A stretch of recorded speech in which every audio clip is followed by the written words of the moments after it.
24조 경영상의 이유로 긴박한 경영상의 이유로 해고를 제한하는 그런 규정이 들어가 있는데 실제는 이게 이제 정리해고에 대한 브레이크로 설치해 놓은 거지만 사실상 지난 15년이죠. IMF 이후에 그러니까 저를 포함한 민주당이 집권했던 10년 포함해서 지난 5년, 15년 동안 정리해고는 자유자재로 진행됐어요. 그러니까 근로기준법 24조에 설치된 브레이크는 전혀 의미가 없었어요.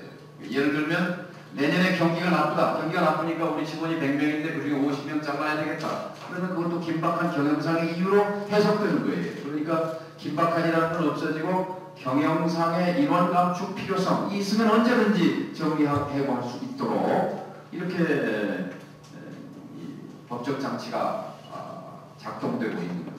이걸 좀 바꿔줘야 돼요. 바꿔주는 그 개선안 같은 건, 법 개정안 같은 건 다 나와 있어요. 전문가들이 또 시야도 다 돼 있고. 문제는 힘의 관계라고 하죠. 대안은 있는데 대안을 어떻게 현실화하겠는가 하는 점에 있어서 지금 야권은 능력이 없는 거예요. 왜냐? 지난 4.11 총선에서 실패했던 거예요. 빼앗은 거예요. 4.11 총선은 그러니까 정권을 교체하더라도 정권이 개혁 입법을 개혁 정책을 제도적으로 완성할 수 없게 만들어 놓은 이런 조건. 참 이제 물론 그 다음 얘기긴 합니다만 정권 바꾸고 나서의 얘기긴 합니다만 어떻게 이걸 돌파할 것인가 하는 얘기인데 그냥 방법은 하나밖에 없어요. 국민적 열망을 조직하는 것밖에 없습니다.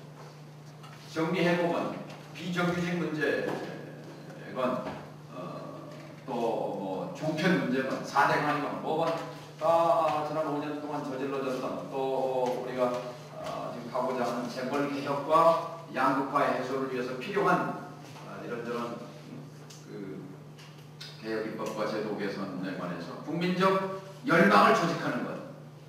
그래서 국민의 압도적인 그런 다수의 지지를 바탕으로 해서 보수 여당의 바리케이트를 무력화하는 것.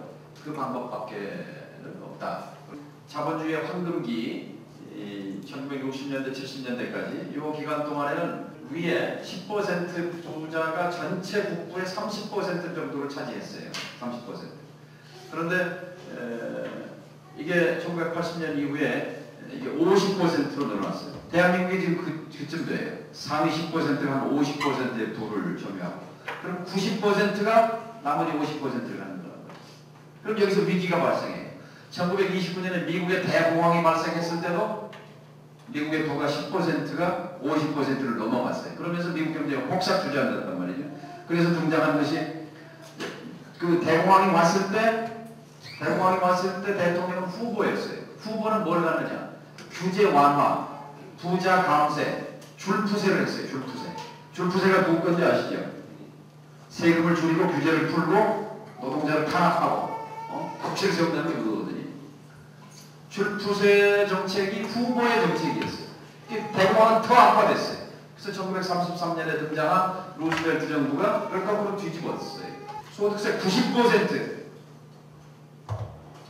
그리고 노동 3권을 내고 GM 자동차에서 1936년에 이 대규모 파업이 발생해서 한 달 이상 공장이 이제 멈췄어요. 그러자 회사 측이 구사대를 조직해서 노동자들을 강제로 끌어냈어요. 그 과정에서 유혈 충돌이 발생했어요. 회사 내에서. 루스벨트 정부는 주 방위군을 투입합니다. 군대를 투입해 공장에다. 그래서 끌어냈어요. 누구를 끌어냈겠어요? 한국 같으면 노동자를 끌어냈겠지만 루스벨트의 그 주 방위군은 구사대를 끌어냈어요. 그리고 루스벨트 대통령이 선언한 것이 노동자는 불만을 표출할 권리가 있다.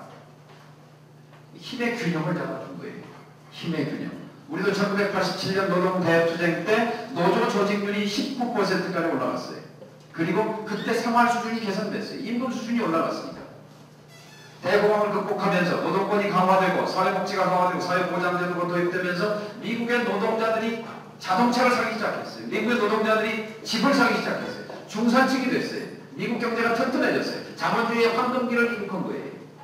결국 경제민주화의 핵심, 재벌 개혁, 노동권의 강화, 시혜적으로 뭘 주어서가 아니라 힘의 균형이 무너져 있는 상태에서 조직된 노동자의 힘으로 자신의 권리를 확보해가는 이것이 차기 정부의 핵심 과제